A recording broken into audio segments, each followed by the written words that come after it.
안녕하세요. 경기도에서 개인 공방을 운영하고 있는 여자입니다. 다른 공방들처럼 예약제로 운영하고 있어서 쉬는 날은 자유로운 편인데요. 요즘 들어 부쩍 일욕심이 생겨서 휴무 없이 엄청 달렸습니다. 사실 얼마 전에 이혼을 해서 일부러 잡생각하지 않게끔 일에 몰두한 것도 있어요. 오늘은 큰 마음 먹고 오랜만에 휴일을 만끽하며 제 이야기를 털어놓으려 합니다. 여러분께서도 같이 사연 들어주시고 새 출발을 응원해주시면 감사하겠습니다. 어릴 적 제가 나고 자란 동네는 부잣집 많기로 소문난 곳이었어요. 저희 집은 외제차 여러 대 보유하고 운전기사 고용하고 이런 집은 아니었습니다. 그래도 비교적 여유로운 부모님 덕분에 돈 걱정 없이 좋은 환경에서 살았죠. 성인이 된 이후에는 본가의 땅값이 예전보다 더 많이 올랐더라고요. 그래서 부모님은 집을 팔고 새 아파트로 입주하셨어요. 남은 돈으로는 두 분의 노후를 준비하셨고 그 다음으로는 꽤 오래전부터 소유하고 있던 5층짜리 건물을 제게 선물해 주셨죠. 늦둥이 외동딸이라 그런지 할 수 있는 건 다 해주고 싶어 하셨거든요. 아낌없이 지원받은 만큼 부모님께 조금도 실망스러운 모습 보이기 싫었어요. 하지만 그럼에도 결혼 생활을 억지로 이어갈 수는 없었답니다. 부모님이 주신 5층 건물 중 1층은 처음부터 제 가죽 공방으로 썼어요. 사실 공방이라는 게 수입이 엄청 들쑥날쑥합니다. 부모님 덕에 월세를 받을 수 있어서 그나마 꿈은 지킬 수 있었죠. 어릴 때는 너무 들뜬 나머지 건물주 됐다고 여기저기 자랑하고도 싶었어요. 하지만 부모님은 그 누구에게도 말하고 다니지 말라고 신신당부하셨죠. 그래서 가까운 친구는 물론이고 결혼할 사람에게도 굳이 밝히지 않았어요. 마이너스 재산이 아니라면 알릴 필요는 없다고 생각했거든요. 결혼 전 예비시댁에 인사하러 갔을 때 일이에요. 과일 바구니를 사기는 했지만 여전히 손이 좀 허전하길래 구하기 어렵고 질 좋은 가죽으로 예비 시모의 지갑을 만들어 갔습니다. 장보러 갈 때 쓰는 편하게 들 수 있는 지퍼 달린 지갑을 만들어 드리고 싶었죠. 그런데 예비 시모는 제 선물을 대놓고 안 좋아하더군요. 그래도 센스 있는 예비 신랑이 세상에 하나뿐인 거라며 치켜 세워준 덕분에 다행히도 자존심만은 지킬 수 있었습니다. 예비 신랑뿐만 아니라 형님 될 분도 실력이 대단하다고 칭찬해 주셨고요. 형님은 어떻게 이렇게 귀한 걸 만들었냐면서 자기도 받을 수 있냐고 물으셨어요. 시모에게서 바랬던 반응이 형님에게서 나오자 기분이 좀 이상했죠. 꼭 만들어드리겠다고 했더니 고마웠는지 형님이 그날 하루 종일 잘 챙겨주셨어요. 그때부터 형님만큼은 언제나 내 편이겠구나 직감했던 것 같아요. 시모는 밥 먹는 내내 시큰둥하다가 뜬금없이 부모님이 어디 사시냐고 물어봤어요. 대답하니 땡땡동이면 땡땡 아파트 있는 곳인가 하며 혼자 중얼거리더군요. 맞다고 하니 또 무슨 일 하시냐고 형식적인 질문을 하길래 사업하신다고 대답했죠. 머릿속으론 이 불편한 자리가 언제 끝나나 생각하면서요. 그런데 그때부터 시모의 눈빛이 갑자기 초롱초롱해지더군요. 가라앉았던 목소리도 전과는 다르게 높아졌고요. 게다가 한쪽으로 치워둔 제 선물을 다시 주섬주섬 꺼내보더니 마치 방금 선물 받은 것처럼 지갑 너무 잘 쓰겠다면서 해맑게 웃는 거 아니겠어요? 부모님 배경 듣고 태도가 싹 바뀐 시모를 보며 좀 속보인다 싶었어요. 그나마 식사 자리 다 끝나고 민망해하는 예비신랑의 사과에 마음을 풀 수 있었죠. 결혼 생활 해보니까 그때 남편을 시원하게 뻥 찼어야 했는데 하고 후회됐어요. 모자란 남편보다 형님이 훨씬 더 든든한 존재가 돼주셨거든요. 시모는 뭐 말할 것도 없이 최악이었네요. 물론 결혼하고 얼마 동안은 엄청 잘해주는 척 했습니다. 그런데 시모의 이중성을 알게 된 이후로 도무지 못 견디겠더라고요. 때는 결혼 후 맞이한 첫 명절날이었어요. 신혼여행 다녀오고 나서 한동안 삶에 치여 바쁘게 지냈기에 공식적으로 처음 시댁에 방문하는 날이었죠. 그날부터 시모의 만행은 시작됐습니다. 똑같은 며느리인데 시모는 민망할 정도로 형님과 저를 대놓고 차별하더군요. 저를 마구 구박했느냐고요? 아니요. 시몬은 형님에게만 일을 시키고 어떻게든 트집을 잡아서 형님만 혼내더라고요. 아이고, 오늘은 그냥 명절이 아니야. 우리 새아가 귀한 새 사람들인 첫 명절이라고. 알지? 너 제대로 해야 한다. 네, 어머님. 평소보다 더 신경 써서 음식할게요. 새아가, 너는 나랑 가서 이야기 좀 하자꾸나. 어머님, 저도 형님 음식하시는 거 도울게요. 어머, 네가 뭘 안다고 그래? 어디 음식 할 줄이나 알고? 처음이니까 너무 애쓰지 않아도 된다. 음식은 첫째가 다 할 테니까 넌 걱정 말아라. 아니, 그래도... 그래, 동서. 난 괜찮으니까 오늘은 편하게 있어. 너무 불편해서 곤란한 얼굴로 형님 쪽을 보자 형님은 웃으면서 괜찮다는 신호를 보내셨어요. 솔직히 그때까지는 진짜 제가 서투니까 시모가 손을 못 대게 하는 건가 싶었거든요. 그런데 지켜보니 그냥 형님과 저를 차별하는 거더라고요. 시모는 음식하는 형님을 가만두지도 않고 툭 하면 거실로 호출했는데 형님은 짜증 부리는 기색 한 번 없이 온화한 웃음을 지으셨어요. 거기다 시모는 저는 우리 새아기 하면서 부담스럽게 부르면서 형님은 그저 예 라고 차갑게 부르는 거 있죠. 예, 너 잠시 여기 좀 와보렴. 네, 어머님. 뭐 필요하세요? 기름 냄새가 온 집안에 퍼지니까 속이 너무 안 좋구나. 요한마트 가서 콜라 몇 병 좀 사와. 어머님, 그럼 매실을 타드릴까요? 콜라보다 더 건강에 좋을 거예요. 아니, 넌 내가 콜라 얘기하는데 무슨 매실 타령이니? 아유, 지겨워 정말. 새아가, 쟤는 항상 저렇게 시험인 날 가르치려 든단다. 그냥 콜라 사오기 싫으면 싫다고 해. 에이, 어머님, 아직도 저를 모르세요? 콜라 사오기 싫으면 싫다고 솔직하게 말씀드리죠. 냉장고에 매실청 한가득 있길래 한번 말씀드려 본 거예요. 그럼 얼른 가서 사올게요. 어머머, 너 보자 하니까 정말. 지금 새아가 앞에서 나 약 올려? 형님, 어머님, 제가 얼른 가서 콜라 사올게요. 형님 혼자서 계속 고생하고 계신데 저는 아무것도 안 했잖아요. 심부름이라도 하게 해주세요. 그럼 그럴래, 동서? 고마워. 처음에는 형님이 시모에게 꼼짝 못하는 줄로만 알았거든요. 그런데 다행히도 할 말은 다 하고 계시더라고요. 응? 아유, 어쩜 착하기도 해라. 예, 네 동서 마음씨 예쁜 거 봐라.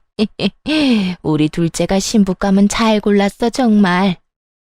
어머, 어머님, 그런 말씀하시면 장남이 서운해할걸요? 제가 다 잃을 거예요. 으유, 내가 뭐 말을 못한다. 남들은 아무것도 모르고 착한 맏며느리를 잡는다고 하는데 아주 억울해 죽겠어. 그럴 리가 있나? 내가 오히려 당하는 입장이구만. 사실 제 눈에는 시모가 못살게 구니까 형님도 맞받아치는 걸로 보였어요. 하지만 시모는 자기가 피해자라고 하소연하면서 형님을 엄청 흉보더라고요. 부엌으로 가려고 일어나기라도 하면 냅다 제 손을 붙잡고 안 놓아주더라니까요. 아무튼 콜라를 살 겸 남편에게 SOS를 치려고 마트에 혼자 갔습니다. 새벽부터 가까운 낚시터에 시부랑 아주버님, 남편이 낚시를 하러 갔거든요. 순간 너무나도 불공평하다는 생각이 들었죠. 여자들은 열심히 일하는데 남자들은 놀고 있는 이 상황이 말이에요. 여보, 언제 오는데? 빨리 와. 좀 걸릴 것 같은데. 혹시 무슨 일 있어? 어머님 때문에 나 너무 불편해. 나만 여기 두고 낚시하러 가니까 재밌니? 웬만해서는 무슨 일이 생겨도 흥분하거나 목소리를 높이지 않는데요. 그런 제가 전화 받자마자 소리치니까 남편은 단번에 눈치채고 금방 오겠다고 했어요. 남자들이 도착하자 시모는 언제 놀았냐는 듯 팔을 걷어붙이고 일을 하더군요. 웃긴 건 형님이 거의 음식을 다 했는데 고생했다는 말도 제대로 안 했다는 거예요. 그렇게 시모는 음식하는 신용만 잠시 내다가 곧바로 힘들다며 안방에 쏙 들어가 버렸습니다. 늘 이랬던 건가 싶은 마음에 형님이 참 짠했어요. 한편으로는 좀 바보 같기도 했고요. 저라면 이렇게 당하고만 있지는 않았을 테니까요. 하지만 뭐 어쩌겠어요. 저도 딱히 도움된 건 없으니 음식 차리고 치우는 거라도 똑바로 하자 생각했죠. 소중한 내 남편 낳아준 어머니니까 참는 거야. 다른 이유는 없어. 그런데 형님이 그런 제 마음을 읽은 것처럼 갑자기 웃으며 이렇게 말하더군요. 네? 이건 비밀인데 동서한테만 말해줄게. 사실 우리 남편 나 시댁에서 고생하는 거 다 알아. 그래서 친정 가면 나처럼 똑같이 집안일하고 음식해. 나도 처음엔 그럴 필요까진 없다고 생각했거든. 근데 남편이 나서서 그렇게 해주니까 내 마음에 응어리는 안 생기더라. 그냥 동서가 나 불쌍하게 쳐다보길래 그렇다고 말해주고 싶었어. 동서도 중간에서 힘들지? 미안해. 형님, 죄송해요. 에이, 동서가 죄송할 게 뭐가 있어. 형님에게 딱 걸린 것만 같아 조금 부끄럽기도 하고 미안했어요. 형님이 참 대단해 보이고 아주버님도 현명하신 것 같았죠. 남편은 만약 나에게 이런 일이 생긴다면 어떻게 할지 궁금해지기도 했고요. 한편 시모는 형님을 정신적으로도 공격하더군요. 은근히 형님 집안 뭐 볼 거 있냐며 흉보기도 했는데 뭐 그것까지는 참았어요. 그런데 점점 같이 뒷말하기를 원하더라고요. 한 식구인데 이간질하는 게 너무 싫어서 잘 모르겠다는 얼굴로 무건수행했죠. 그랬더니 나중에는 그게 마음에 안 들었던 모양인지 시모에게 딱 찍히고 말았죠. 우리 둘째는 부모님이 땡땡 아파트에 살아서 든든하겠어. 나중에 당연히 네가 물려받을 거 아니야. 네? 그건 엄마 아빠 노후자금이자 보금자리인걸요. 뭐 그 정도 아파트 가지고 계신 거면 사돈네 형편 말해 뭐 하겠니? 당연히 노후자금 외에도 여유 있으시겠지. 너도 다 물려받을 재산 있으니까 안심하고 돈 안 되는 공방 운영하는 거 아니냐? 그런 거 아니에요, 어머님. 아니긴. 나한테는 솔직히 말해도 된다. 처음에 솔직히 너도 공방하고 아들도 식당 하니까 내가 많이 걱정했거든. 한 명이라도 수입이 일정해야 하는데 둘 다 들쭉날쭉 고정적인 수입이 없잖니. 그런데 새아가 친정이 넉넉해서 얼마나 다행인지 몰라. 그 말에 남편을 노려보자 남편은 오히려 으쓱한 눈치더라고요. 전혀 좋게 안 들렸는데 남편은 자기 장가 잘 갔다는 칭찬으로 들었나 봐요. 아이고, 크네. 너는 친정 부모님 안녕하시다니? 나는 평범해도 너무 평범한 네 친정 때문에 내가 며느리 복 없는 줄로만 알았지 않니? 새아가 들어오고 나서야 나도 며느리 복 있는 걸 알았지. 넉넉한 며느리 둘이 들어왔으면 나도 노후 걱정은 없었을 텐데. 말해 뭐하니? 입만 아프다. 으휴. 이번에는 형님도 기분이 상하신 것 같았어요. 아까처럼 대답하거나 온화한 웃음을 짓는 대신 그저 입을 꾹 다무셨거든요. 분위기를 망치기 싫어서 억지로 참는 눈치였죠. 그런데 속이 뻥 뚫리게 시원했던 건 아주버님의 말이었어요. 어머니, 제가 태어나 가장 잘한 일이 이 사람이랑 결혼한 거예요. 매년 조상님들 드시라고 제사 음식 해온 게 누군데요? 어머니 노후는 못 챙겨도 조상님들 사후는 이 사람이 챙기고 있잖아요. 나중에 엄마 돌아가시면 제사 안 지내도 돼요? 아들, 말을 왜 그렇게 무섭게 하니? 그럼 어머니는 왜 그렇게 말을 밉게 하세요? 아주버님의 말에 시모는 깨갱하고 그 앞에서는 더 이상 별말 못했어요. 대신 뒤에서 형님을 더 괴롭혔죠. 차례상 녹그릇이며 다 같이 먹은 식사 그릇까지 혼자 설거지를 다 하라는 둥. 친정에 아주버님 먼저 보내고 집안일 돕고 가라는 둥. 형님에게 이것저것 시키며 무슨 가정부 고용한 사람처럼 굴었습니다. 단순히 며느리에게 일을 시키는 게 아니라 모욕감을 주려고 하는 듯 보였어요. 아가, 우리 둘이 남자들 사우나 다녀올 동안 명절 특선 영화나 보자꾸나. 과일도 같이 먹을까? 뭐 좋아하니? 어머님, 그럼 저 형님 도와드리고 형님이랑 같이 올게요. 먼저 과일 드시면서 편하게 영화 보고 계세요. 뭐하러 그러니? 너 지금 착한 척 하는 거니? 이 집 보는 사람도 없는데 굳이 안 그래도 된다. 네? 착한 척이 아니라요, 어머님.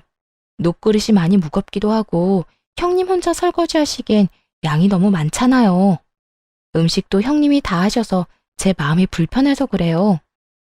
예, 기가 막혀서 참나. 그게 바로 착한 척이야. 너 지금껏 제 고생은 다 시켜놓고 갑자기 돕겠다는 게 무슨 말이니? 내가 예쁘다 예쁘다 해주니까 시어미 말이 지금 웃음니? 잔말 말고 영화나 보자니까. 네? 동서, 난 괜찮으니까 어머님이 하자는 대로 해드려. 갑자기 제 탓을 하는 시모의 말에 깜짝 놀랐어요. 형님은 이미 이런 고집을 수없이 겪었다는 듯 억지 웃음을 띤 얼굴로 저를 만류했죠. 아마 저까지 시모에게 미움을 살까봐 도와준 듯 했습니다. 들었지? 제가 그러라잖니. 하지만 며느리를 함부로 하대하는 시모를 더는 견디기 힘들더군요. 그래서 소파에서 벌떡 일어나 설거지 금방 하고 오겠다고 말했어요. 그냥 시모의 말대로 해버리면 앞으로 더한 걸 요구할 것 같아서 아주 오싹했거든요. 어머님, 저 손으로 일하는 직업이라 설거지도 깨끗하고 빠르게 엄청 잘해요. 가서 금방 설거지하고 올게요. 그리고 명절에는 따로 형님한테 용돈 좀 챙겨주셔야겠어요. 형님 혼자 일을 다 하시잖아요. 끝까지 입 바른 소리를 하자 시모는 빤히 쳐다보다가 이내 콧방귀를 뀌었어요. 그때부터 은근히 저를 괴롭히기 시작했고요. 형님은 왜 그랬냐면서 걱정했지만 차라리 같이 미움받는 쪽이 나을 것 같았어요. 그런데 예상 밖으로 시모는 시댁을 벗어나서까지 괴롭히려고 들더군요. 우선 그날 집에 돌아오자마자 남편에게 시댁에서의 일을 여과 없이 말했습니다. 바로 말해놓는 게 나중에 탈이 나지 않을 것 같았거든요. 남편은 곧바로 저를 혼자 두고 자리를 비워서 미안하다고 사과는 했지만 시댁에 자주 갈 일 없으니 한 번만 참아달라는 부탁을 하더군요. 아무리 남편의 잘못이 아니라지만 대충 넘어가려는 느낌이라 영 찝찝했어요. 그래서 되도록 시댁에 가지 않으려고 필사적으로 노력했습니다. 이번 주 주말에 엄마가 한번 오래. 갑자기? 왜? 어? 뭐 아들 보고 싶은데 이유 있으시겠어? 그래? 잘 다녀와. 나도 친정에 다녀와야겠다. 장모님이 당신 보고 오래? 아니? 그런 말씀 없으셨는데? 그럼 왜 가? 어머님이랑 똑같이. 우리 엄마 아빠도 딸 보고 싶은데 이유 있겠어? 잠깐만. 당신 지금 내가 우리 집 간다니까 당신도 친정에 간다는 거잖아. 좀 유치하네. 부부는 일심동체 함께 움직여야지. 원래 여자는 남편 가는 곳 따라가는 거야. 자기가 그때 나보고 시댁에는 자주 갈 일 없을 거라며 부부가 일심동체면 나랑 우리 집 같이 가면 되겠다. 진짜 치사하게 그럴 거야? 우리 엄마가 뭐 잡아먹어? 진짜 중요한 날 아니고서야 시댁에 갈 필요 없다며. 그러자 남편은 할 말이 없으니 입을 꾹 다물더라고요. 하지만 생각이 짧았던 걸까요? 시댁에 남편만 보내니까 시모가 엄청 약올랐나 봐요. 그 이후로 가게에 찾아오는 깜짝 이벤트를 준비하셨더라고요. 어머님, 여긴 어쩐 일이세요? 어쩐 일이긴 보고 싶어서 겸사겸사 왔지. 넌 어떻게 통 얼굴을 안 비추니? 저 보러 여기까지 오신 거예요? 미리 연락해 주셨으면 점심이라도 같이 먹는 건데. 식사는 하셨어요? 아니, 점심은 먹고 왔으니까 됐고, 너 10분이면 준비할 수 있겠지? 네? 그게 무슨 말씀이세요? 도대체 무슨 말인가 싶어서 도시락 먹다가 밥을 묻히고 서서 멍하니 있었네요. 그런데 그 순간 가게 입구가 웅성웅성 하는 거예요. 아니, 너 뭘 멍청하게 서 있니? 걔 하는 사람들 일부러 여기까지 다 데리고 왔다. 너희 공방에도 무료 체험 같은 거 있지? 옆편 애들 귀한 시간 낸 거니까 잘 부탁해. 그리고 얘, 입소문은 아줌마들 입 통하는 게 제일 빨라. 나중에 손님 많아졌다고 나한테 고마워서 절할 거다 아주. 어쩌죠 어머님? 저흰 그런 프로그램 없어요. 미리 말씀하시고 오시지 그러셨어요. 없으면 만들면 되는 거 아니냐? 시험이 위해서 그것도 못해? 예, 오늘 너 예약 없는 거 내가 다 알고 왔어. 인터넷에 검색해보니까 다 나오더만. 어머님, 목요일은 개인적으로 납품할 상품들이 있어서 시간 빼놓은 거예요. 게다가 저 혼자 하는 거라 수용할 수 있는 인원 한계도 있고. 문전박대도 이런 문전박대가 따로 없지. 너 지금 밖에 사람들 서서 쳐다보는 거 안 보여? 정말 날 쪽팔리게 만드는구나. 그냥 한번 그러려니 하고 넘어가면 안 돼? 내가 뭘 알고 데려왔겠니? 다 니 쓰러져가는 공방 홍보하자고 사람들 애써 데리고 왔더니 시모는 말도 없이 개하는 친구들 모두 끌고 와서는 공방 프로그램을 무료 체험시켜달라며 떼를 썼습니다. 문전박대라는 말에 심장이 쿵쾅거려서 결국 개인적인 일정 다 취소하고 최선을 다해 아무렇지 않은 척 밝게 시모 친구들 대접했네요. 나중에 할 말을 하더라도 그 순간은 참기로 했죠. 다 손님들이고 어른들이니 시모가 망신당하지 않도록 최선을 다해 배려했어요. 어머님, 또 이러시면 정말 곤란해요. 어머님 포함 두세 분까지는 미리 말씀해 주시면 가끔 자리 만들어 드릴게요. 그런데 이렇게 막무가내로 사람들 다 데리고 오시면 안 돼요. 참나, 깐깐하게 굴기는. 시모는 결국 고맙다는 말이나 미안하다는 말도 안 했어요. 100번 양보해서 집까지는 올 수도 있다고 생각했지만 일터를 침범하는 건 정말 아니라고 생각했어요. 그런데 다 알고도 남편은 이해하라고 대수롭지 않게 말하더군요. 난 분명히 이야기했어. 어머님, 한 번만 더 공방에 찾아오시면 나도 어떻게 할지 몰라. 중간에서 가만히 있지 말고 당신이 해결해, 진짜. 당신 왜 이렇게 말을 무섭게 해? 시어머니가 며느리 일터 궁금해서 좀 갈 수도 있지. 당신이랑 또 엄마 일로 싸우기 싫어. 좋은 게 좋은 거잖아. 참고 이번만 좋게 넘어가자, 응?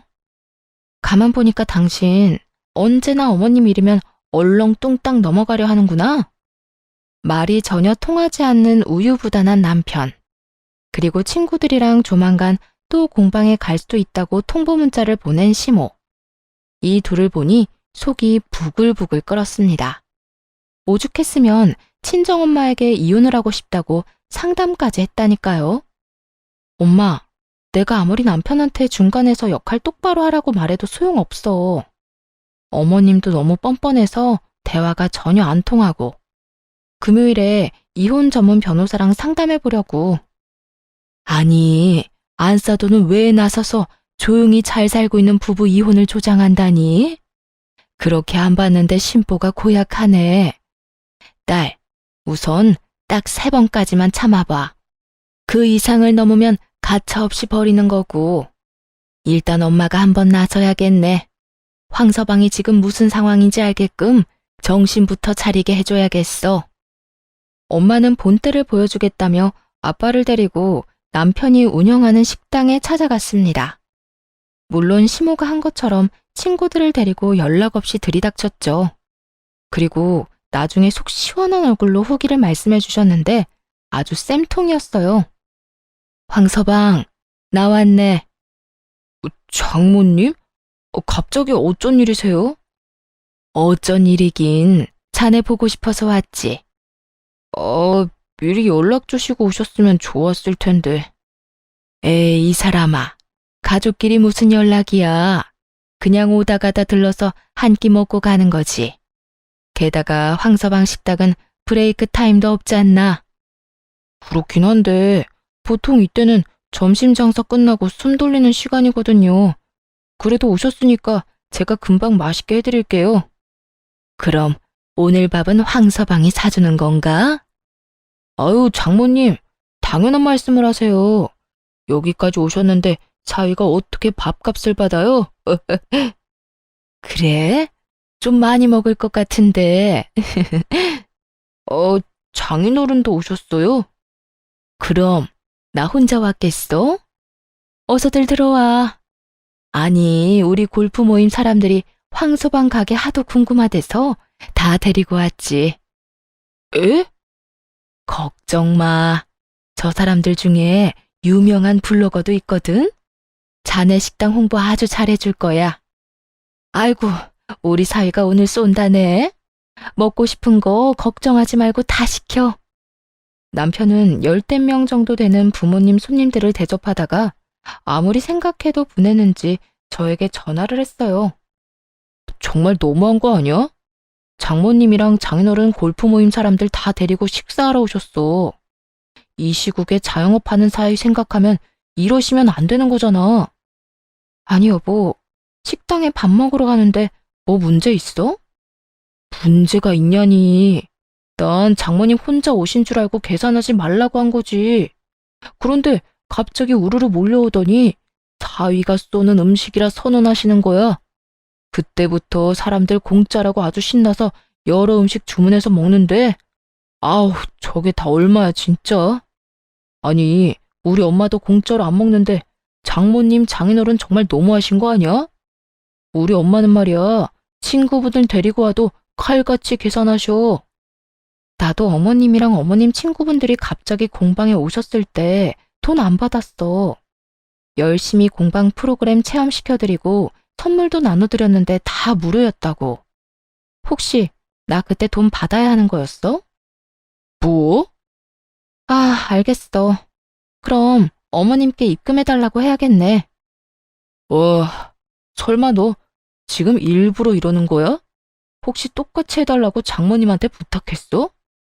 딱히 그런 건 아닌데 신기하게 비슷한 상황이긴 하지. 아이 참 어쩌겠어. 우리가 어른들께 맞춰가야지. 당신이 좀 참아. 좋은 게 좋은 거잖아. 안 그래? 남편과 똑같이 사람 좋은 척 굴자 수화기 너머로 안절부절 못하는 남편의 반응이 느껴졌어요. 황서방, 뭐 하나? 여기서 주문 더 받아야지. 어떡해? 사람들 맛있다고 난리야. 네, 장모님. 집사람이랑 통화 중인데 금방 가겠습니다. 그래, 그래. 아유, 입맛에 맞는지 다들 내일 또 오자고 난리야. 네? 내일 또요? 아, 당신 방금 들었지? 응, 그게 뭐? 어머님도 친구들이랑 또 공방 오겠다고 문자하셨어. 나는 어머님 모시고 당신은 우리 엄마 아빠 모시면 되겠네. 내가 진짜 잘못했어. 미안해.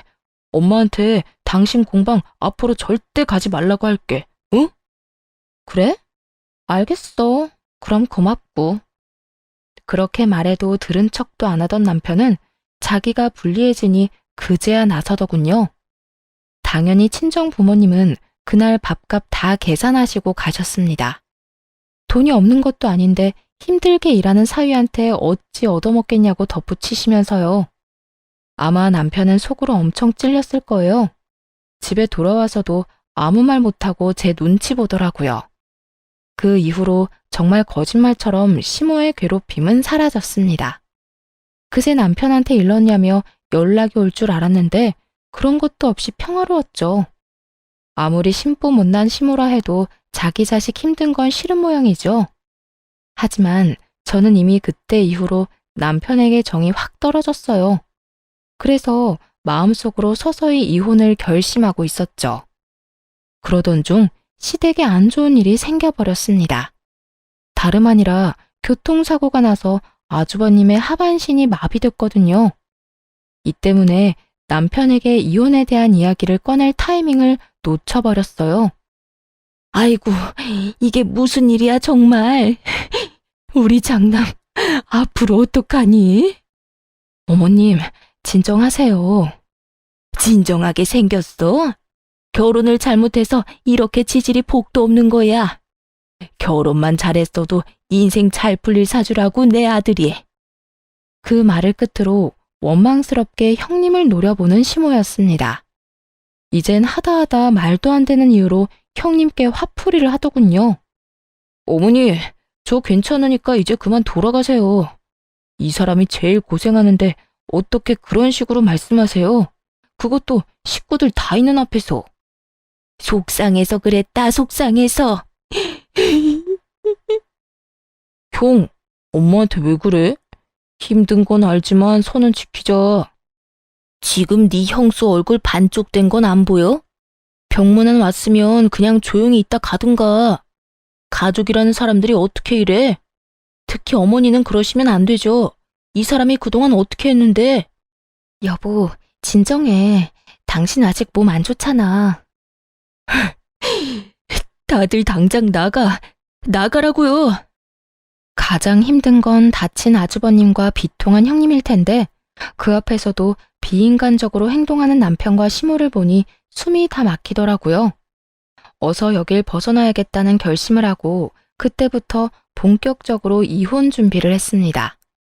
그러면서도 형님과 아주버님을 챙기러 병원에 자주 들렀어요. 냉정하게 말하자면 이혼하는 동시에 남이 될 관계였지만 계속 신경 쓰이더군요. 동서, 이렇게 매번 와줘서 정말 고마워. 에이, 오다 가다 들르는 게 뭐가 어렵다고요. 그런데 저희 남편이랑 어머님이 병원에 한 번씩 오기는 하나요? 그때 남편이 한 소리해서 기분이 상했나 봐. 차라리 안 오는 게 나은 건가 싶다가도 남편 생각하면 가끔이라도 와줬으면 하는데 그때 이후로 서방님도 어머님도 안 오시네. 그래도 이렇게 가끔 동서가 와줘서 얼마나 힘이 되는지 몰라. 형님, 얼굴이 많이 수척해요. 밥은 잘 챙겨 드시고 계신 거죠? 이럴 때일수록 식사는 거르시면 안 돼요. 그게 사실 동서, 이런 말 꺼내서 정말 미안한데 혹시 병원비 모자라세요? 제가 전부까지는 아니더라도 조금은 도와드릴 수 있어요. 그러니까 너무 걱정하지 마세요. 그 말에 그늘진 형님의 얼굴이 밝아지더니 딱 40만 원만 빌려달라고 하더군요. 고등학생 시조카 수학여행비랑 용돈이 당장 필요한데 병원비 정산하고 이것저것 계산하고 나면 여유가 없었나 봐요.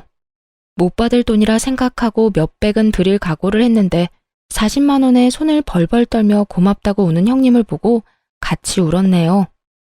그런데 동서, 입금이 잘못된 것 같아. 500만 원이 들어왔는데? 아이고, 내가 얼른 다시 입금해 줄게. 형님, 진작 눈치채고 도와드렸어야 했는데 죄송해요. 수영이한테 수학여행 잘 다녀오라고 전해주실래요? 입금은 제대로 한 거 맞아요. 저 만약 형님 없었으면 어머님 심술 때문에 바로 도망갔을 거예요. 형님이 잘해줘서 그나마 버텼는데 아무튼 감사했어요. 형님은 그런 제 말이 이상했는지 혹시 남편이랑 무슨 일 있냐고 물었어요. 그래서 솔직하게 이혼을 준비하고 있다고 말했습니다. 그러자 형님은 깜짝 놀랄 이야기를 했어요. 우리가 어머님 심술 참은 것도 다 이민 가면 안 보고 사니까 그런 거였어. 그런데 갑자기 이런 사고를 당하는 바람에. 네? 이민이요? 그래도 포기는 안 할 거야. 좀 늦춰졌다고 생각해야지. 아직은 우리나라보다 외국이 장애인 복지가 더 좋잖아. 저 사람을 위해서라도 꼭 가야지. 그 사실을 알자마자 머뭇거리다 형님에게 귀뜸해드렸어요. 사실 남편이랑 각각 500만 원씩 해서 1000만 원 맞춰서 드리고 싶었는데 남편이 절대 못 준다고 질색했다고요. 동생으로서 어릴 때부터 지금까지 받은 게 많으면서 한순간에 남이라도 된 듯 구는 남편 보고 더 빨리 이혼하고 싶더라고요. 나 역시 오랜 세월 어머님이랑 도련님을 봐왔잖아. 그래서 제발 내 밑으로 사람이 들어오지 않길 바랬어. 그런데 이렇게 착한 동서가 들어와서 얼마나 맘에 걸렸는지 몰라. 알고 보니 남편은 어머님보다 더하면 더했지 덜하진 않다고 합니다. 시모에게 밉보인 형수를 가정부쯤으로 알고 뒤에서 막대했다고 하네요. 생각보다도 더 구제불능이었나 봐요. 당신이 병원에 뭐하러 가? 나도 안 가는데. 그러니까 당신이 안 가니까 나라도 간 거지. 야, 혹시라도 나중에 친정 식구 아프다고 돈 갖다 바칠 생각하지 마라. 나도 우리 형한테 돈 안 줬으니까 말이야. 뭐? 조금도 안 도와드렸다고? 진짜야. 나 형한테 돈 한 푼도 안 줬어. 형수한테 전화해서 물어볼래? 형수가 우는 소리 하길래 형이 무슨 수로 갚겠냐고 냉정하게 전화 끊어버렸거든. 자랑이다. 당신 형이 그렇게 다쳤는데 돕고 싶은 마음이 전혀 안 생겨? 동생이 되어가지고 어떻게 그래? 어휴, 그렇게 감정적으로 굴다가는 거짓골 못 면해. 아무리 가족이라도 금전적 거래는 하는 게 아니라고.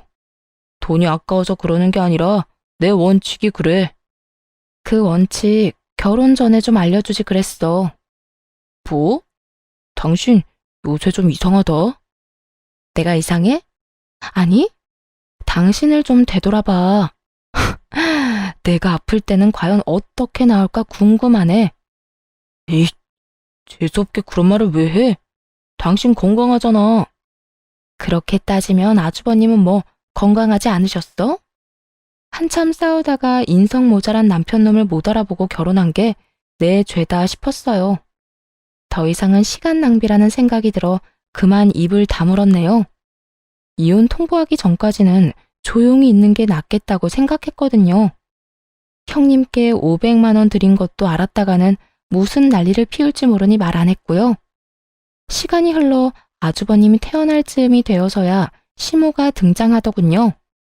고생이란 고생은 형님 혼자 다 했는데 혼자서 뒷북을 엄청 치더라고요. 내 자식이 너무 불쌍하다며 엄청 징징거리는데 그 착하던 형님이 얼마나 마음고생하고 힘들었으면 시모한테 화를 다 냈다니까요. 아이고, 불쌍한 내 새끼. 이게 다 부인 복이 없어서 그런 거야. 결혼을 좀 다른 사람이랑 했으면 팔자가 바뀌었으려나? 어머니, 제발요. 잠시만 여보. 어머님, 제발 좀 그만 징징거리세요. 지금 제일 힘든 사람이 어머님 같아요? 아니요, 저 사람이랑 저예요. 저도 충분히 힘들다고요. 지금까지 코빼기도 안 보이시다가 퇴원할 때는 또 왜 오신 거예요? 도와주실 거 아니면 이만 돌아가 주세요. 뭐? 너 제정신이니? 지금 그게 무슨 말버릇이야? 어머님, 나중에 후회하실 행동 그만 좀 하시라는 거죠. 언제까지 들들 볶으실 건데요? 따지고 보면 이 사람이 부인복 없는 게 아니라 제가 남편복 없는 거죠. 어머어머 보자 하니까 저게. 형님의 말에 도저히 참을 수 없어서 웃음이 작게 터졌습니다. 시모가 눈치를 주며 눈을 부라렸지만 아랑곳하지 않았어요. 모처럼 형님의 한 방이 너무 속 시원했거든요. 눈을 씻고 봐도 자기 편이 없는 것 같자 시모는 금방 눈물을 그치고 일어나더군요.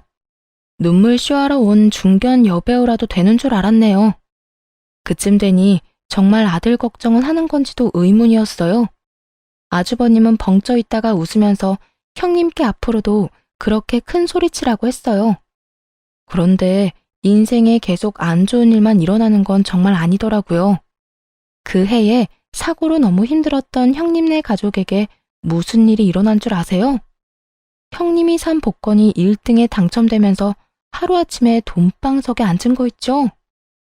시모는 소식 듣고 내 아들 신분 상승했다며 엄청 좋아했지만 저는 또 형님이 호구처럼 돈이라도 뜯기진 않을까 걱정했습니다. 아니나 다를까 시모는 김칫국부터 마시고 있었어요. 갑자기 연락해서는 저와 남편을 불러서 하는 말이 가관이었습니다. 우리 장남이 태어난 지 얼마나 됐니? 더 빨리 신경 썼어야 했는데 이제라도 다 같이 힘을 모아 한상 대접해야지. 1등 금액이 어마어마하던데 나도 말년에 발 쭉 뻗고 살겠구나. 뭐 하고 서 있어? 얼른 음식 해야지. 네? 제가요? 그럼 내가 하리? 아주버님과 형님을 초대했으니 도와서 음식 좀 하라는데 뭐 이거 해라 저거 해라 말만 해서 거의 저 혼자 다 한 격이었어요. 같이 온 남편도 전혀 도움이 안 됐죠. 힘들지? 그래도 어쩌겠니? 이제는 서열이 아주 달라졌어. 첫째네한테 봉사하면서 살아야지. 그럼 콩고물이 얼마나 어떻게 떨어질지 누가 아니? 맞아. 조금 힘들더라도 자기가 고생해. 그동안 형수 혼자서 다 하던 거잖아. 진짜 엉망진창이네요. 뭐? 그게 무슨 말버릇이야? 아니, 어쩜 엄마나 아들이나 그렇게 염치 없이 구는 모습이 판박이에요? 당신 뭐라는 거야, 지금? 개차반인 시모와 남편에게 질려서 뛰쳐나가려는데 마침 형님이 휠체어 태운 아주버님을 데리고 나타났습니다. 그러자 남편과 시모는 제게 언제 화를 냈냐는 듯 버선발로 형님과 아주버님을 맞이하며 살뜰히 대접하더군요. 형, 왔어? 몸은 좀 괜찮아? 근데 네가 언제부터 내 걱정했냐? 에이, 또 섭섭하게 뭘 그렇게 얘기해. 아이쿠, 예쁜 내 새끼들 왔어? 네? 제가 잘못 들었나 봐요, 어머님. 이제는 뭐 내 아들이나 너나 다 내 새끼지. 함께한 세월이 얼마나 흘렀냐? 긴 세월 네가 참 고생 많이 했다. 그래도 이렇게 고생 끝에 선물이 오는 법이야. 며느리 복 없다던 어머님이 그런 말씀하시니까 신기하네요. 그나저나 음식은 동서가 다 한 거죠? 응? 뭐, 그렇지. 첫째 너는 이제 편히 쉬면 돼. 동서, 고생했지? 미안해. 아니에요, 형님. 저는 괜찮아요. 형님은 당연히 저 혼자 고생했다는 걸 알아채고 고맙다고 인사하시더군요. 그래서 귓속말로 이게 마지막이라고 형님에게 말해드렸죠. 네가 둘째한테 정 미안하면 윗사람이 용돈도 챙겨주고 그러는 거야. 용돈이요? 네? 아니요, 저 그런 거 필요 없는데요. 둘째야, 너 쓸데없는 자존심 좀 부리지 마라. 그 고생을 했는데 마땅히 용돈 받을만 하지. 그리고 이참에 공방에서 돈 안 되는 일 하지 말고 첫째네 가서 일하는 게 어떻니? 첫째 너희는 이제 사람 부릴 여유는 되는 거 맞지? 가족끼리 돕고 살면 좋잖니. 아주버님네 가서 매주 청소 좀 하고 아주버님 케어를 도우라는 말이었어요. 그 말을 듣자마자 하마터면 상을 다 엎을 뻔했네요. 사람 면전에 대고 무시하는 것도 정도가 있잖아요. 어머님, 제가 어머님 전용 심부름 센터인가요? 아, 또 그놈의 콩고물 때문에 그러세요? 제발 며느리 좀 그만 괴롭히세요. 그런데 문제는 남편이었어요. 아무리 덜 떨어졌어도 그때만큼은 시모에게 화낼 줄 알았는데 오히려 시모의 의견에 수긍하며 제게 그 일을 시키려 들더군요. 엄마가 뭘 괴롭혔다고 그래? 아니, 가정부 할 사람 뭐 따로 있어? 이참에 돈 안 되는 공방 정리하고 좋잖아. 엄마가 당신 생각해서 말한 건데 왜 그렇게 예민하게 굴어? 막말로 우리 형이랑 형수님이 당신한테 힘든 일 시키겠냐고. 정말 미쳤구나. 당장 이혼해. 그동안 수도 없이 이혼 다짐했어. 때 되면 말하려고 참고 또 참은 거지. 돈에 눈먼 남편의 뺨을 때리고 드디어 이혼하자고 선언했어요. 그러자 얻어맞고 분했는지 남편이 달려들려고 했습니다. 사실 그런 상황이 일어날까봐 그동안 조용히 이혼을 준비한 거였어요. 일방적으로 이혼하자고 통보하면 남편이 무슨 짓을 할지 모르니까요. 그런데 그때 휠체어를 탄 아주버님이 남편에게 찬물을 확 부어버렸죠. 야, 너 언제 사람 될래?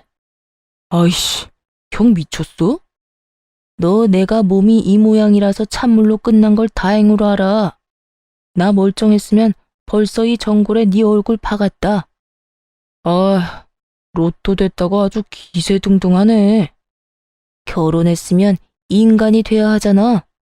양심 없는 건 어머니 쏙 빼닮아서 그런 거야? 아니, 너는 혼낼 거면 네 동생만 야단치지 왜 날 끌어들여? 며느리들 앞에서 창피하게. 창피한 걸 아시는 분이 그동안 왜 그렇게 사셨어요? 저 정말 참을 만큼 참았어요. 그런데 더 이상 이 징그러운 집안에 못 있겠네요. 장남도 복권 당첨됐으니 이제 식구들 등지고 살겠다 이거냐? 두 번 다시 어머니나 저놈이나 보기 싫으니까 알아서 잘 사세요. 저희 곧 이민 가거든요. 그리고 제가 당첨됐나요? 집사람이 당첨된 거죠. 항상 온화한 아주버님이었는데 그렇게까지 역정내시는 건 처음 봤습니다. 곧 이민 간다는 말에 시모는 개거품을 물고 말았죠. 뭐? 갑자기 무슨 이민이야? 한국인으로 태어났으면 한국에서 살아야지. 어미야, 네가 말해봐라. 이게 다 무슨 말이야? 네, 이민 갑니다, 저희. 어머님, 저희 벼랑 끝까지 몰려서 힘들 때 도와준 사람 동서뿐이었어요. 그런데 어떻게 동서한테 대놓고 가정부 운운하세요? 동서, 그때 500만 원 빌려줘서 정말 고마웠어.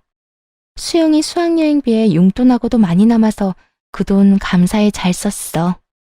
식구라는 인간들이 단 몇십만 원도 못 빌려준다고 했을 때 사실 난 세상이 무너지는 줄 알았거든. 그러니까 가기 전에 동서한테 빚은 갚아야지. 빌려준 거 아니고 드린 거라니까요. 안 주셔도 돼요, 형님. 괜찮다고 손사래를 쳐도 형님과 아주버님은 제발 받아달라고 했어요. 시끄럽던 시모와 남편은 형님이 수표를 내밀자 숨죽이고 지켜보더군요. 형님, 게다가 금액이 이상해요.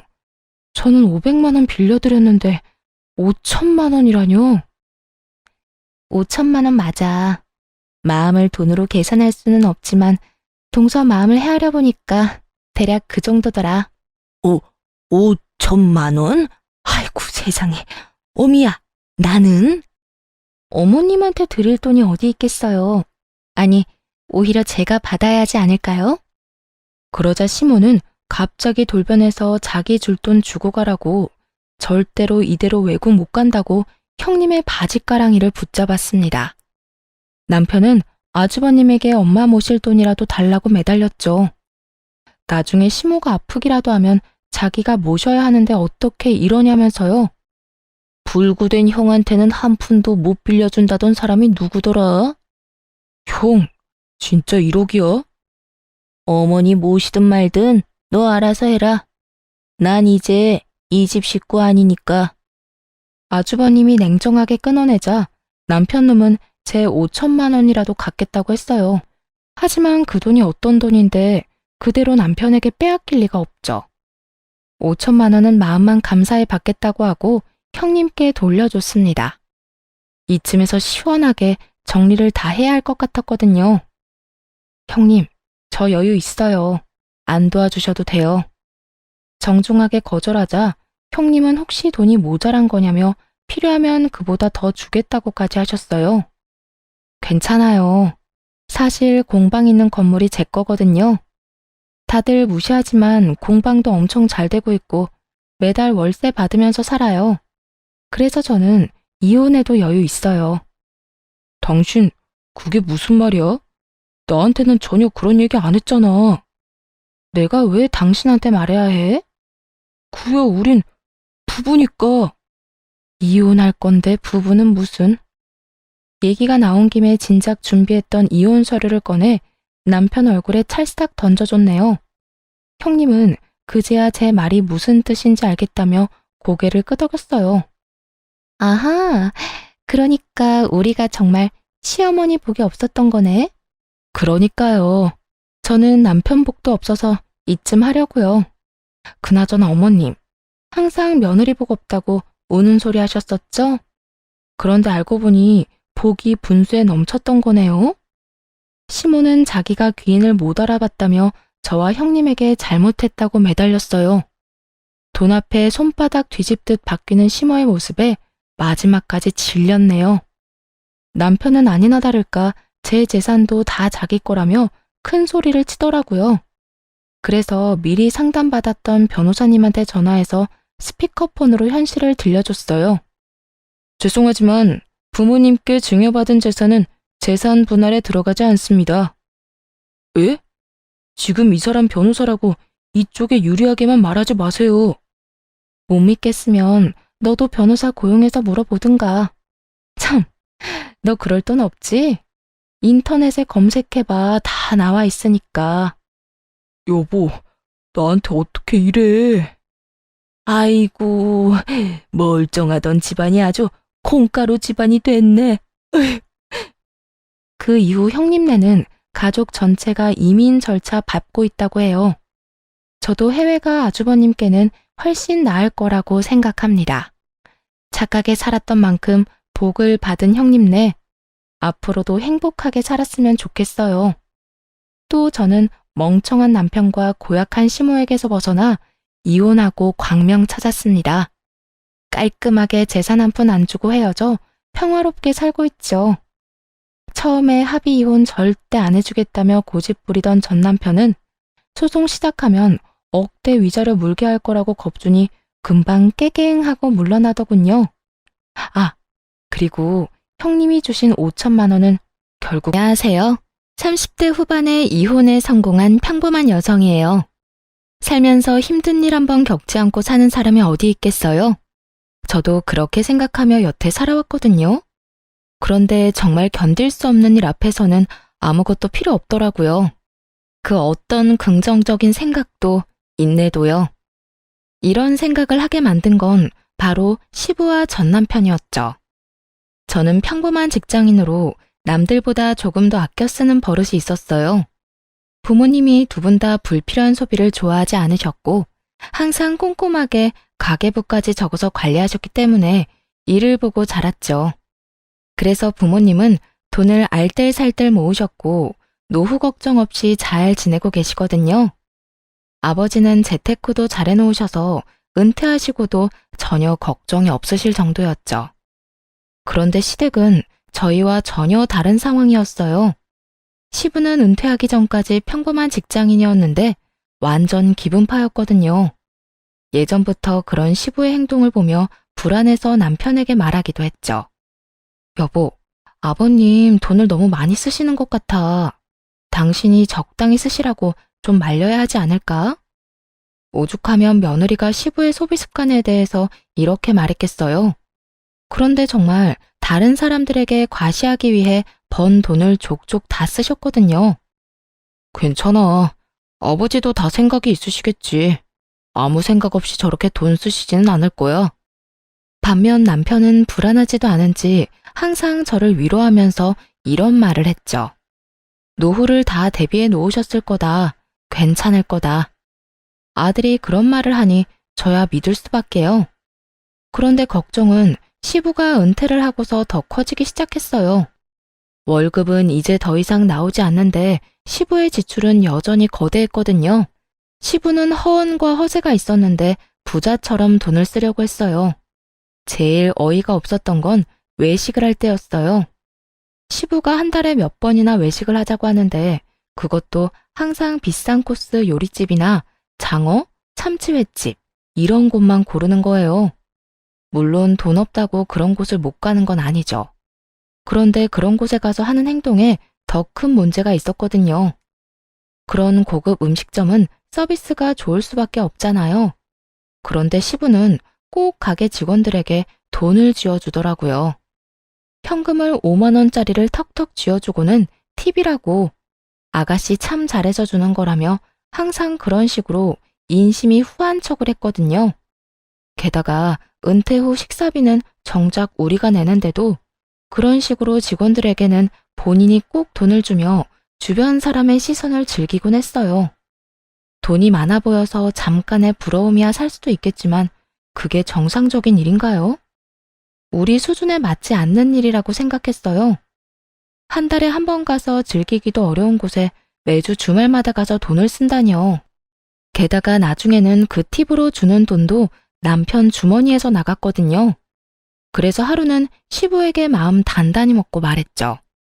아버님, 앞으로 이렇게 호화로운 음식점은 자주 못 올 것 같아요. 드시고 싶으신 게 있으면 집 근처 저렴한 맛집도 있으니 그쪽으로 모실게요. 시부가 장어를 먹고 싶다고 해서 단골 장어집에서 먹고 돌아오는 길이었어요. 그날도 어김없이 시부는 가게 직원에게 10만 원을 쥐어주었죠. 왜 우리가 여길 자주 못 와? 너희 그만큼 능력 안 돼? 그런데 싼 집은 싼값 판다는 거 모르진 않지. 너희가 지금껏 여기서 맛있는 장어 먹을 수 있는 건 다 내 덕분이었잖아. 그러면 이제는 나도 너희 덕 볼 때도 됐지. 왜 너희 마음대로 가게를 바꾼다 만다야? 아버님, 저희도 좋은 곳 자주 오고 싶죠.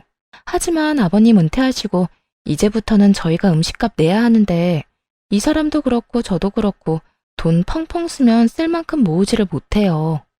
앞으로 2세 계획까지 있는데 나중에 진짜 고생할 거예요. 최대한 이성적으로 말했지만 시부는 화만 냈어요.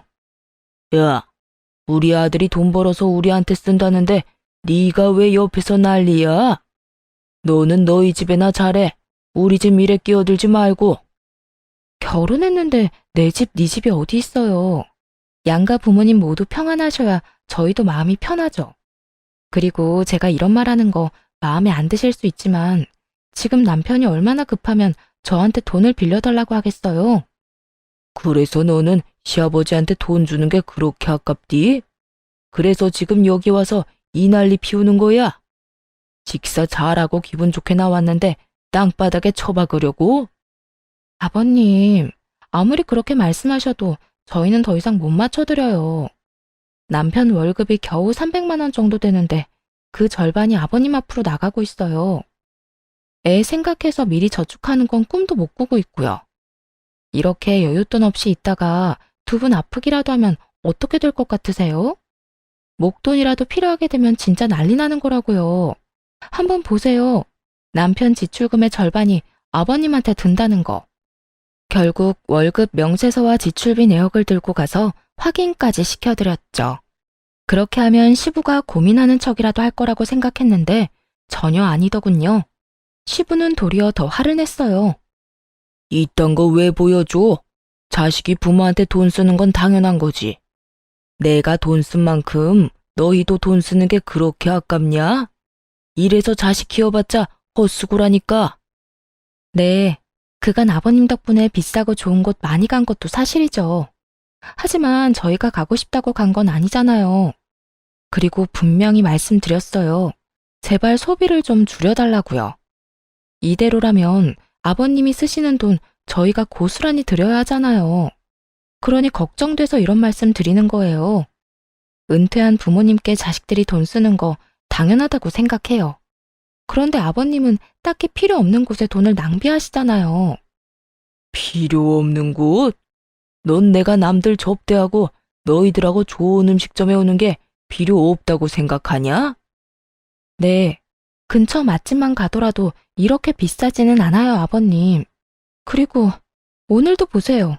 모두가 아버님처럼 직원한테 돈 주는 거 아니에요. 우리나라가 팀 문화가 있는 것도 아니고요. 직원들이 우리한테만 눈에 띄게 더 잘해준 게 있나요? 그렇지도 않은데 아버님은 괜히 돈 쥐어주시고 그 사람이 고맙다고 하면 기분 좋아하시잖아요. 지금까지는 이야기하기 조심스러운 부분이라고 생각해서 참았지만 이제는 은퇴하셨으니까 저희 생각에 따라주시면 좋겠어요. 너는 그럼 팁 주는 게 아까워서 지금 나한테 이딴 소리나 하는 거냐? 나더러 질 떨어지는 가게나 가서 급 떨어지는 인간들하고 같이 식사하라고? 아버님, 같이 즐겁게 식사하는데 질이랑 급을 왜 나누시나요? 중요한 일이 있으시면 좋은 곳에 가실 수도 있죠. 그런데 아버님은 별일이 아니더라도 꼭 그런 곳에서 식사하고 돈을 내시잖아요. 보세요. 여기 남편 카드 명세서.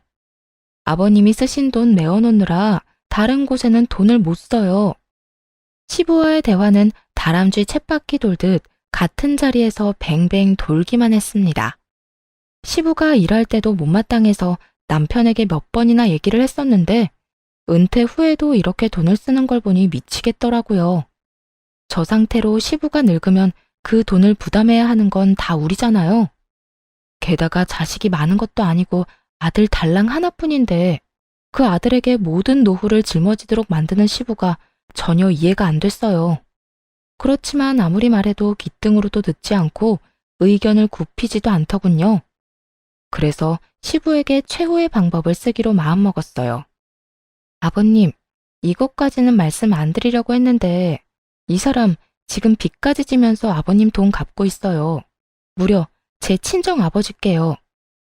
친정이라는 단어는 정말 말하고 싶지 않았어요. 생색 같은 거 내고 싶은 마음도 없었고 부담을 주고 싶은 것도 아니었어요. 그저 시부를 멈추게 하기 위해 약점을 건드려야겠다는 생각뿐이었죠. 그건 역시 저의 친정, 시부가 가장 싫어하는 단어였어요.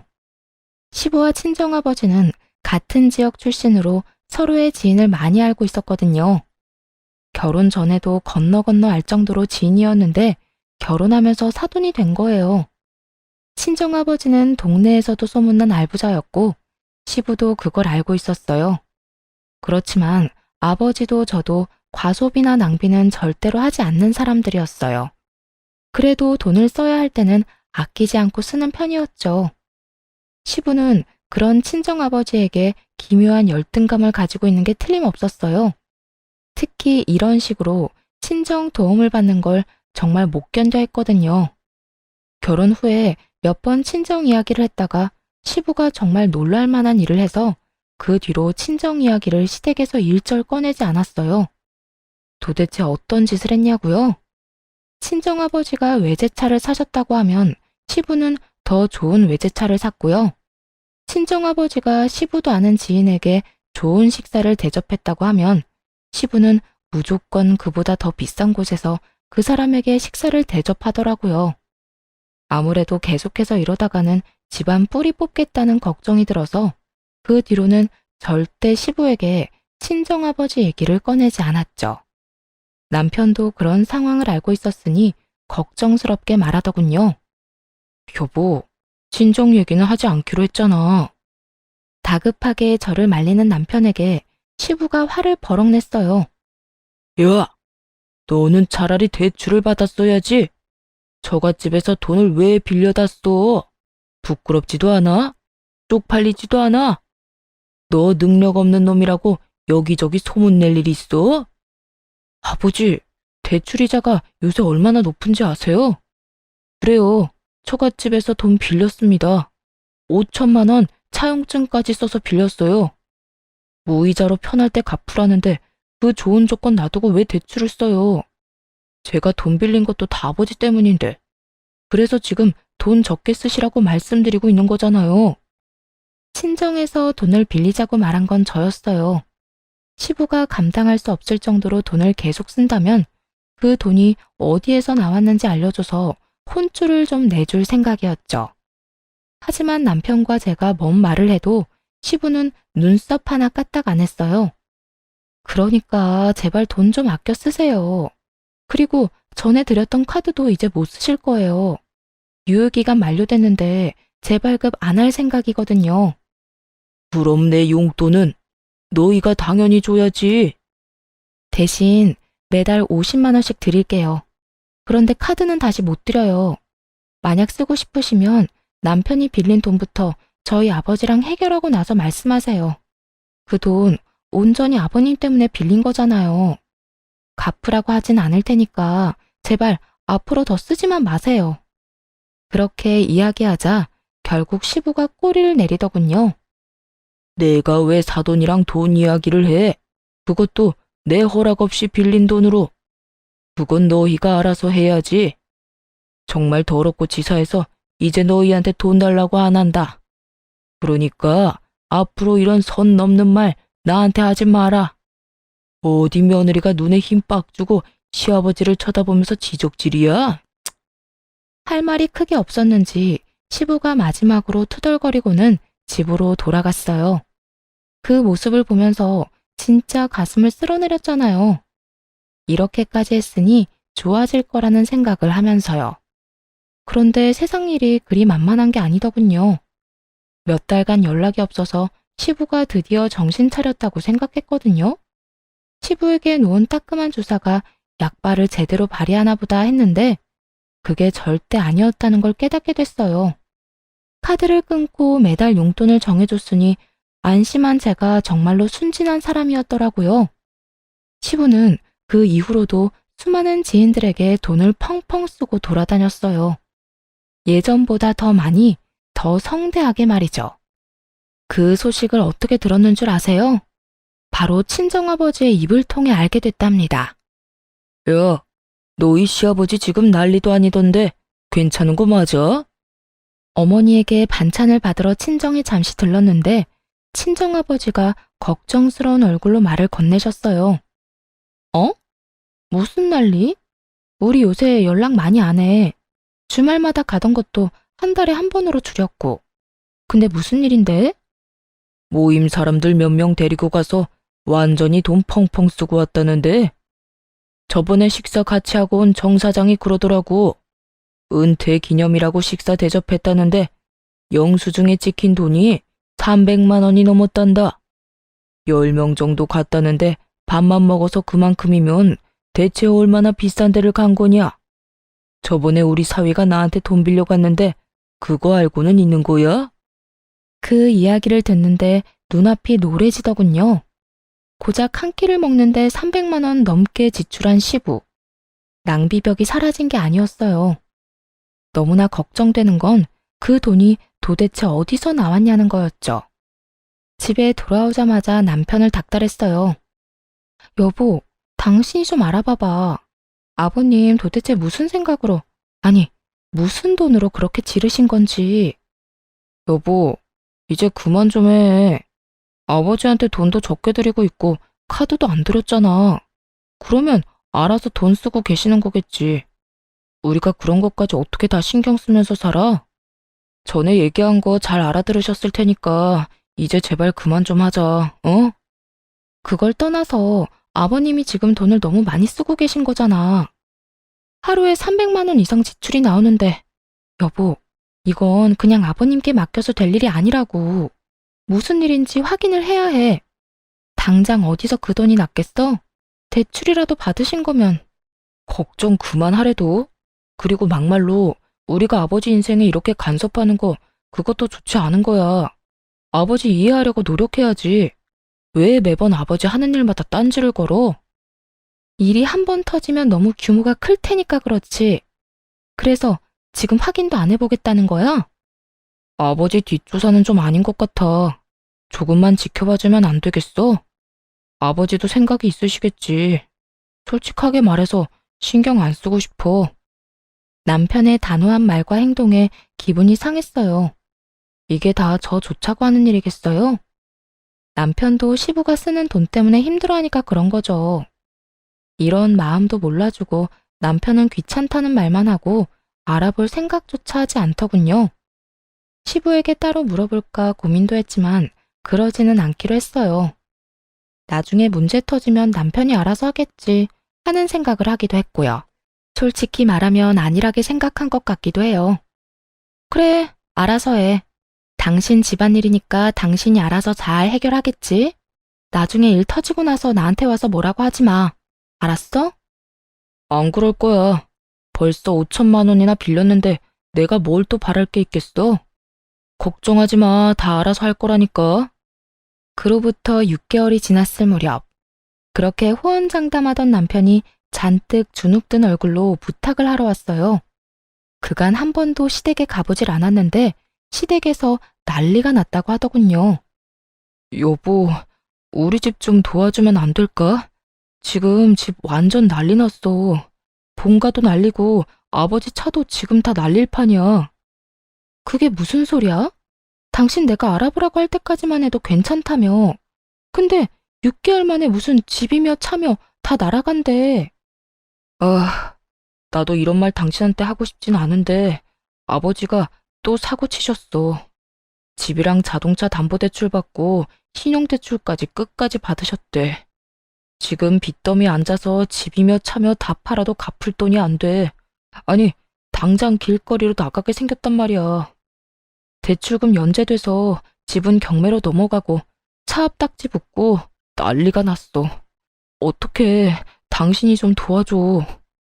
내가 지금 이 상황에서 뭘 도와줄 수 있는데? 그래서 뭐 아버님 빚이라도 대신 갚으라고? 내가 분명히 얘기했지. 아버님 어떻게 그렇게 돈 펑펑 쓰고 다니시냐고 알아보라고 했잖아. 그때는 귀찮아서 알아보지도 않더니 문제 터지니까 왜 나한테 도와달라는 건데? 우리 아버지가 5천만 원 빌려준 것도 아직 다 못 갚았잖아. 여보, 제발 한 번만 부탁해. 내가 빚 갚아달라고